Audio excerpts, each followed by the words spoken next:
هندوستان کې یو کس دی هندو دی ورېره مې مسلمانه شوه مونږ یې ډېر زیات تنګ کړو ماماګانو کره خو ولېږله ماماګانو چې لرکوی دا خو بس نور څه کار یې نشته خو مونځ دی تلاوت دی خبرې دي وی راوسته مې ما مې ورور ته وی چې اوس څه وکړم د دې سره ما چې ستا خوښه ده چې تا سره څه کوې نو ما پټرول واغستل او لرګي یو ځای ته مې وړو ورېرې ته مې چې راځه تا سره کار مې دی یو ځای ته دې بوځم یو صحرا ته مې بوتله په لارې دا ماشومه ما ته عجیب عجیب خبرې کوي خو زما خو زه خو لیونی وم په دې خبرو مې پروا نه وه دا چې مې بوتله هلته مې د لاسو نه وتړله او کندې ته مې ورتاوه کړه او د پاسه مې په لرګي ور واچول وی دا ما ته وایي انکل ما سره هر چل چې کوي وژنې مې مړه به شمه خو انکل اوس هم تا ته وایم چې ته په غلطه لار روان خپله لار ټیک وایي ما دا انتهایي وواله او بیا مې دې ته پټرول ور واچانګل او چې په دې ته ما تیلی ورته کو په دې اور بل شو بیا یې هم ماته وی انکل غلطه لار باندې روانې لاره ټیک کا او ما په خپلو سترګو کتل چې په دې اور بلیدو او دې به ما ته دغه یوه جمله ویله انکل خپله لار ټیک کا وی خیر زما دا ورېره خو وسوځېده ما موټر سایکل سټارټ کړو روان شوم اوس اور را باندې بل شو د دې دا انکل ټکې او زما لارې غلطوالی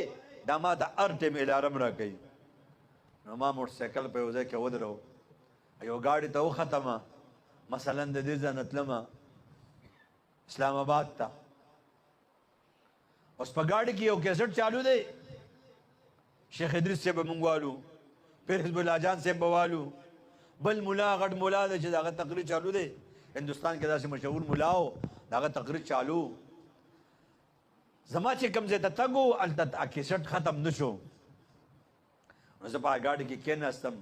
سټیشن ته چې ورسېدم او ګاډی ودرېده نو ما د هغې سټیشن وال نه تپوس وکړو ګاډي وال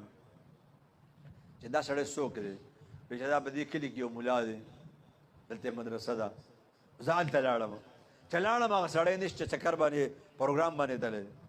مدرسې والا ما ته یې ایثار چې اوس به راځي سبا به راځي چې راغی ما هغه ته دا ټوله قصه وکړه